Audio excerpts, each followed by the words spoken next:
and welcome to the 1%ers Performance Podcast, coming to you from Combermary and Gadigal country in Australia. We pay our respects to elders past, present and emerging, and we acknowledge the First Nations people of these lands. This is the podcast exploring how small changes make a big impact. I'm Mario Buchs, and together with my co-host Tim Buxton, we'll discover the unseen edges of peak performance to help athletes, teams and leaders unlock their exponential growth. And now, it's time to dive in and find the 1% that changes everything.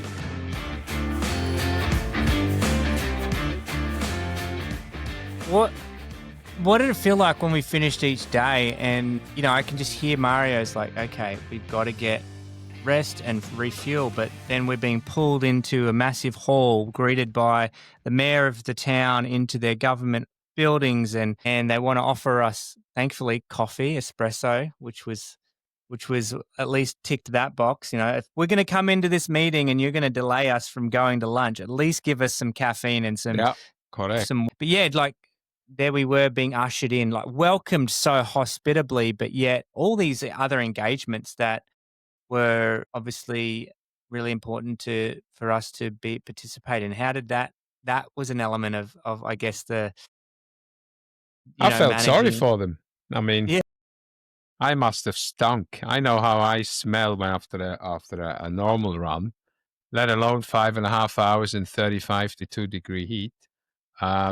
Luckily, I had my little run-ready foot pack on me with some wipes and stuff and the slippers, so we were able to just at least clean our feet, because that's a big thing in that world anyway. The whole Middle East, clean feet is something I've always admired. When I was in Turkey and Syria and North Africa, nobody has smelly feet. They look after the feet, in that heat. We were the smelliest people around by far.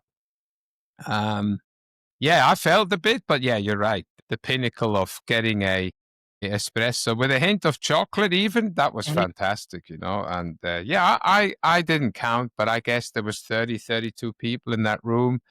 Head of police, head of military, the whole area, obviously the mayor with all his underlings. He came in, he had a few minutes. And then the next day we had the university in Soran, same scenario. There at least we got a quick feed in the canteen of the university. So all the students must have thought, what the hell, where's that smell coming from? And they were all pointing in the direction of us and not the kebab stand. So we got a quick feed, went into the auditorium, and we were allowed to talk about what we were doing there. So, yeah, that brings such a beautiful element to the whole. As unpleasant as it may have been in the moment, like you said, we needed food immediately. We did get, most times we weren't too bad. I mean, even on the last day, we were rushed to get a meal. I mean, on day 3, we had 2 meals. We had the meal in the university, and then like 2 hours later, we were in a big restaurant again and got another feed, So fantastic. Yeah, it was a beautiful kind of layer to it, and I think it made it feel raw. And I think what it was about too, this wasn't about just trying to do some athletic achievement of completing an ultra and I was just always amazed at how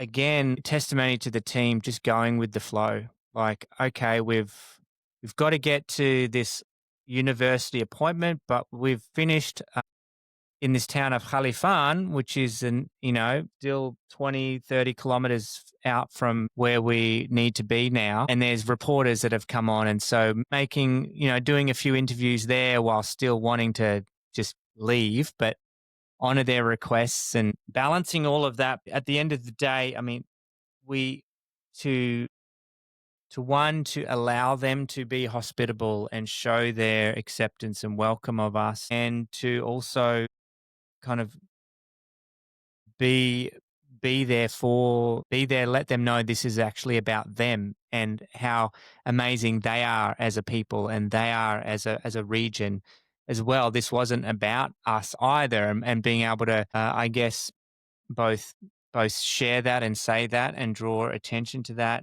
and also kind of, I guess, model it. You can say it all, but if your actions when you're there are opposite, then there's incongruency there. So I really appreciated there was that element to it as well. There's one thing that's very important, I think. These people didn't understand what we were doing. None of them have ever run what we did. So they don't have that understanding and appreciate. No, appreciation is maybe the wrong word, but if you don't know how that is, if they would have also been runners, they would have treated us completely different. You know, they would have come with whatever, chocolate milks and whatever else, Yeah. but they didn't know. So for them, it's just, yeah, these idiots ran good, but they don't. And this is what we understood as well immediately. We understood that they don't understand what we've just done, right? Of course, our bodies were hot and we needed more than just Coca Cola and water and Fanta and Sprite. We needed kind of, especially some protein back in. But luckily, and this is important to mention as well, because I'm a little bit of a geek. Luckily, we were all males and we can kind of handle that a little bit better. If we would have had females on the team, it would have been a little bit of a different story because after such a crazy run, it's quite important to understand that females need a refeed very soon. That window is a lot shorter than ours. I mean, look, I'm not a nutritionist. I'm studying it at the moment, but there's a 20 to 30-minute window, whereas us blokes, we have that 2-hour period where we can still kind of just carry on. So that's important to understand. Looking ahead, if we would do this again, we can obviously sort ourselves out a little bit better. So, but yeah, everything was unknown. Every day was unknown. Yeah, we had a meeting at the university. What exactly was going to happen? We didn't know. Suddenly, like you said, you had and Charlie were being interviewed by a TV station, and at the same time, they wanted us to be in the big auditorium with all the university staff and students. The dean of the university was there, and your old friends were there.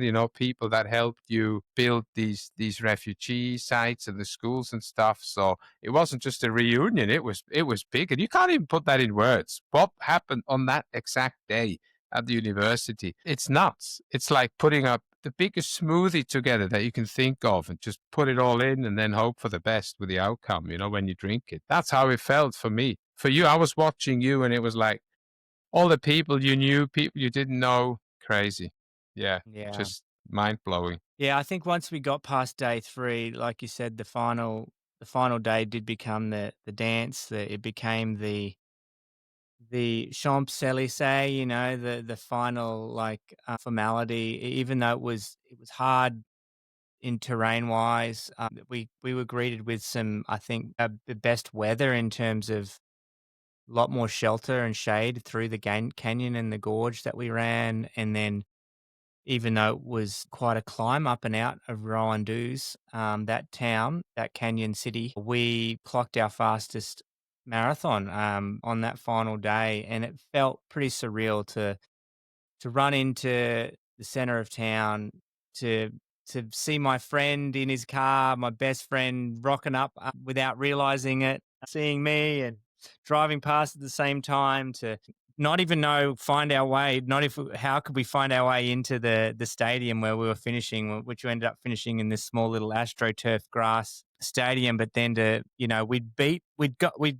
reason why they weren't ready for us is we'd run ahead of schedule and got there about half an hour earlier than we had anticipated. And no one wants to be hanging around for 30 minutes in the hot sun. They were going to arrive right on time to be out there as little time in the sun as possible. But it was euphoric, that finish, and I think the body. One of the things that I was fighting on that final day was rhabdo. Right, it's a condition where the skeletal muscles, the lining of your skeletal muscles, start to deteriorate and to enter into your urine, Stream, yeah. your bloodstream, and I was literally pissing blood for the whole day. I mean, it was pretty bad the day before, but day 4 it was pure. Like there was little pee at all. It was purely just blood coming out. So that was another kind of, I guess, challenge to navigate, because it started pretty quickly. And yeah, what were your thoughts around that? Like, were there anything? Oh, in a race, you get pulled. Yeah, So in a race, the medic will pull you. yeah, But we didn't have that options. I mean, we did have our conversation, I mean, the thing is, and I felt good in yeah, terms and of that's I what put felt me. Yeah. like in other areas, but I was just constantly busting to go to the toilet, And you can't constantly. fix that, right? You cannot fix that in 5 minutes. This is the problem. People are in hospital for 2, 3 days with that, after a race. So Yeah. there's hot races out there like Western States and other hot races, but that's the most famous one. People do get it. Even the professionals get it because they're they're at their limit. And we were at our limit. How well did we recover after each day? We definitely never replenished what we lost. So No. at the end of the day, everything we sweat out and all the calories we tried to consume, it never made up for the day. So as it comes to day 4, you're at a sodium level which is probably very low. Yeah, it's just a culmination of a lot of things coming together. I was struggling to even after the run in the afternoon to drink anything that had some kind of additive to it. Like pure water was pretty much all I could really stomach as well. And that was kind of a challenge too, because I knew I needed to replenish a lot of sodium and I was being able to pop pills, like, and that was easier, but anything that had fluid to consume was really a lot challenging. We tried everything, but it Um, happens. But we got through, as a it, team. it gave me an incredible respect for you, Mario. Like, you didn't struggle physically, nowhere near as much as I did. It showed me that this kind of to be an elite and to be an endurance athlete, um, it takes multiple times of doing this, of putting your body through this, through it, not only mentally, but physically. The body has memory, and the mind has obviously cognitive memory, but the body has cellular memory. And it gave me an incredible respect for your endurance, your resilience, your body's, your attunement to your body as well, and what it needs, and how to manage in an ultra, in a run, to then see you come back to Australia and after just a couple of days be back on a hard training schedule, for your upcoming Coast to Cozzy, notching over 250 kilometers, in this upcoming, um, epic run that you're embarking on in November. So it's pretty, yeah, you know, I felt like a lightweight compared to you. And you know, I mean, I can only put it down to your experience and you're a well seasoned athlete in this. Is there anything else that like what made me struggle so much, mate? Like, I mean, and in some ways, we've highlighted a couple of things. I felt like I could have run faster, but I knew I needed to keep within myself for a lot of these days, apart from the first day, which really I probably ran too fast early on, probably with all the adrenaline and excitement and all of that was going on. But yeah, is there any reason why you think I struggled or what was it? Look, from what I saw, you definitely drank enough. Um, you could have been low on sodium, hyponatremia they call that, I think. Yeah. But look, I'm not a doctor. I'm not a medic. I can't, issue statements like that. I'm just umming and ahhing on it. Obviously, you got yourself into a bad place on day 1 with a couple of simple mistakes. I really I try. realized I took ADHD medication that morning. I don't know if I told you that as You well. did, yeah. And And the dehydrates pre-workout you. during the That day, yeah. and the pre-workout drink, which So on a one hand, couple you're of trying to, chemical things that are yes, you're concoction of. counteracting it. Yeah. I mean, how much that thing's got more caffeine than I have in a drink in a week. And you had that in like a 3-hour period. So that's definitely, but that will get out of the system depending on what food you have in you, whatever you've eaten. It takes 24, 48, 72 hours to get that out of the system. Um, but in all honesty, as much as you now may think that there's a lot that went wrong. I can tell you that now. And I tell this to my friends and my running friends that have followed along. And I said, I'll tell you something, guys. I know ultra runners, seasoned ultra runners, who would have pulled the pin, who would have gone through what you've gone through. So, of course, there's always something to learn, and I have something to learn. And my job was to get you and Callum and whoever was running through. That was my job. So that took complete the spotlight away from what I was doing. There was never a discussion in my own mind that I'm going to struggle. Because I'm a stubborn old bastard, whatever you want to call me, Gandalf. But Gandalf the Grey. stubborn old bastard where I'm like, this is not about me. I will not suffer. Of course it was hot. Of course I needed to drink and eat and recover and all that kind of stuff. But for me, it was never. And that took pressure off my own physical challenge in a way, but it put added pressure on saying, hey, we need to get through. And if I start to struggle, we're in the shit. And that's definitely not what's going to happen. So I had a responsibility to really look after myself wherever I could. If I was slightly hot, I'm used to running in the heat. I'm okay. I'm kind of experienced. My body, I know we stayed cool. Well, that's me saying it now. And tomorrow night, I'm going to go for a run at 5 o'clock and I'm going to absolutely die. But that's normal. That's just jinxing it. Look, your words are very kind and I fully appreciate that. And I got humbled by it all. But don't put yourself down in any way. What you did then, what you got through. I've never, ever pissed blood in my life in a run, ever. So I can't even tell you that's how much it hurts or what. I don't know. You have to tell me. I've only thrown up a handful of times, not often. I'm quite lucky. I usually undereat.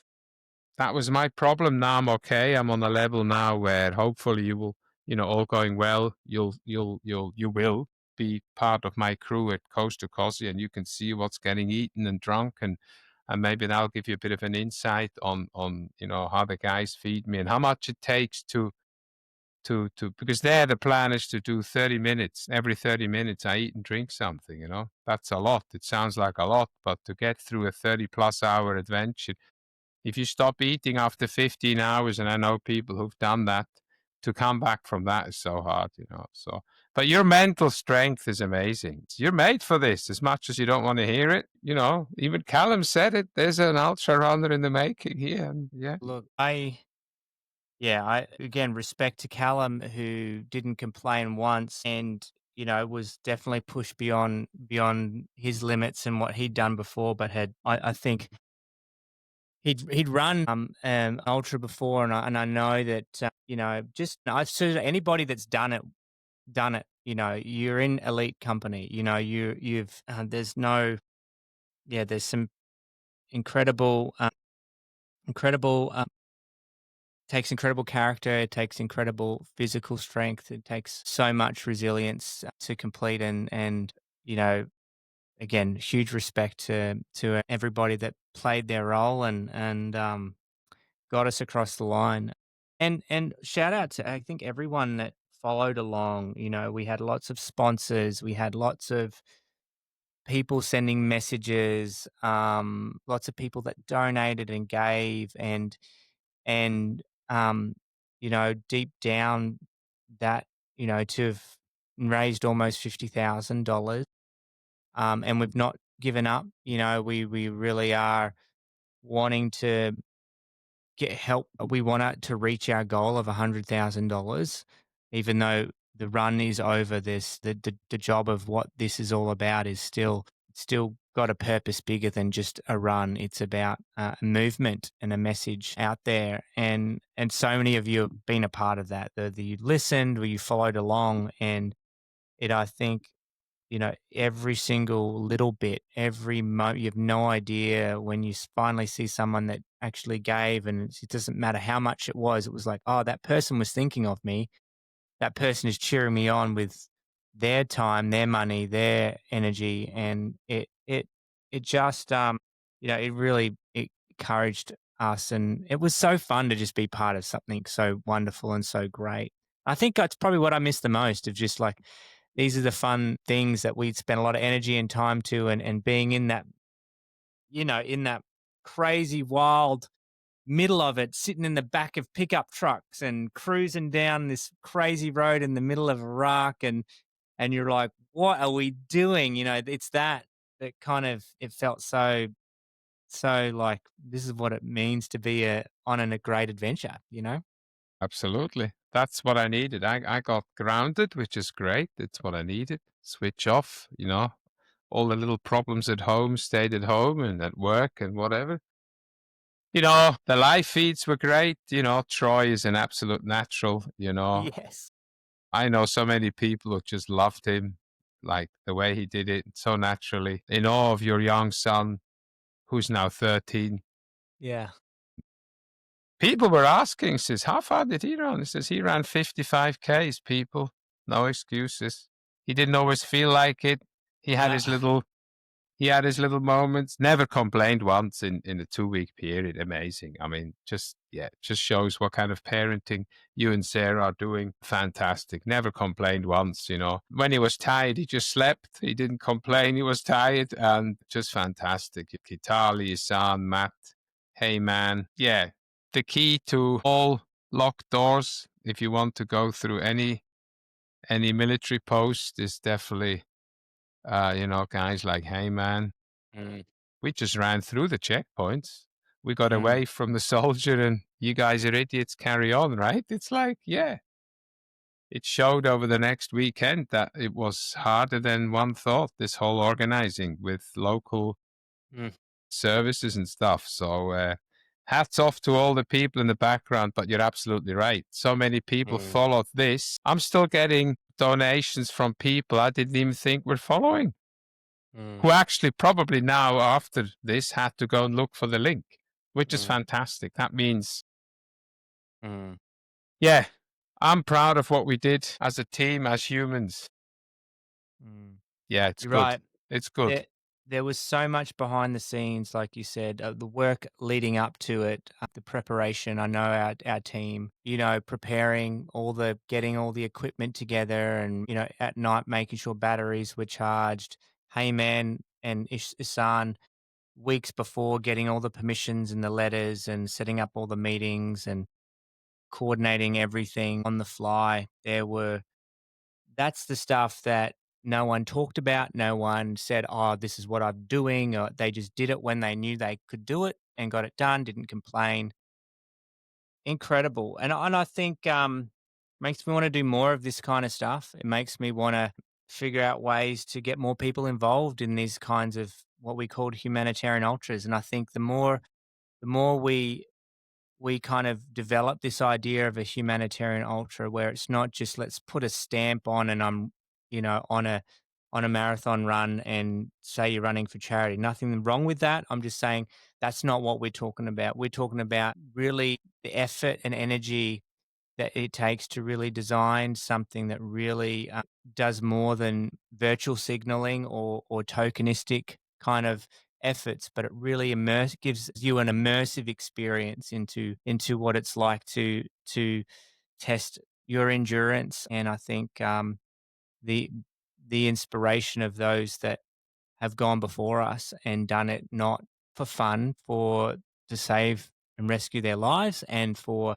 the lives of those that they love the most. I mean, those are the true heroes, and those are the ones that it's always wonderful to point to. What we endured was nothing compared to not only what they endured, but the journey that they're continuing to be on as they rebuild their lives with such resilience and heroism. Yep, totally correct. That's in closing, that's what went through my head as well when it got a little bit hard. Like, I'm done in a few hours. These guys didn't know when they were done. That's the other thing, right? We knew we had an end point every day. So my watch Some of told them, me how long we had to go. yeah. Some of them still aren't done. We visited a refugee camp in De Hoek, young children who were born into a refugee camp whose parents fled. There's no end in sight for them. They're not living in great conditions with access to a wonderful school. They don't even know whether the school's going to be open or what program they might even have for them.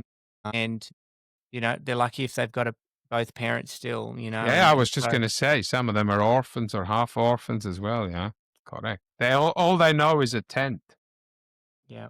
all their life. They've never seen the outside world, probably. Yeah.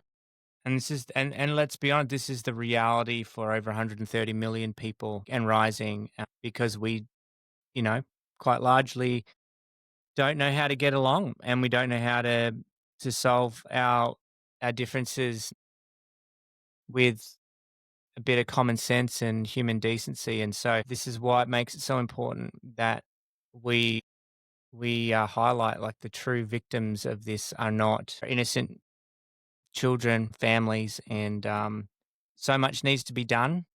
And hopefully we can, we'll have an opportunity to continue to tell this story, not only as we've unpacked the run a little bit from you, as it's kind of come, it's still fresh in our minds, but as we visit it through our upcoming documentary that we're creating, we've got VR experience that we're going to create that'll go into schools. I'm so excited that, I mean, and that's what I guess is, that's what's to come next. This is only just the beginning. If you're listening and you want to have us on your podcast to talk about what we did, or if you want to have Mario, myself speak or share, we would love nothing more than the opportunity to talk about this. Again, this isn't about an event, it's about a movement. It's about inviting people into something wonderful and exciting as we go forward. So shout out to anybody who would be interested in having us on. We'd be more than happy. So reach out to us, shoot us an email, however that might be.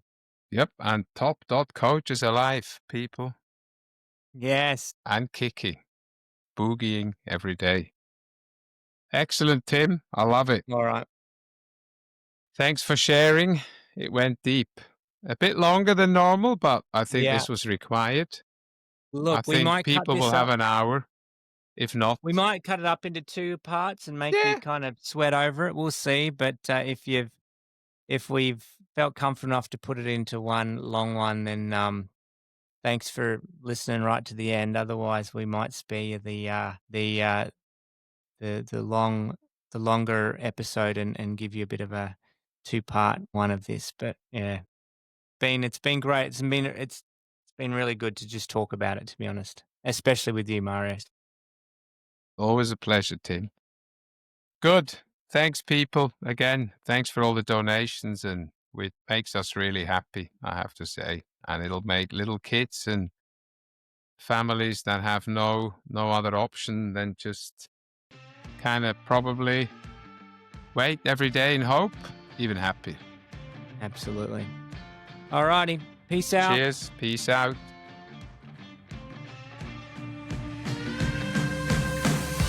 Thanks for tuning in to the One Percenters podcast. That's a wrap for another episode. And we're proud to be recording from Australia on Kombumerri and Gadigal country. And we honour the traditions and knowledge of the First Nations people and pay our respects to elders, past and present.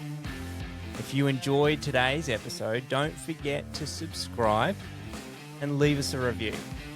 We want to hear from you, your questions or topics you would like us to cover, and you can easily do that in the Spotify app. And for those of you that are ready to discover your peak performance edge today, just head on over to our website. That is top.coach. That's TOPP.coach. And start unlocking your unlimited potential with us today. We would love to work with you. And that's it for now. Until next time, what are you waiting for?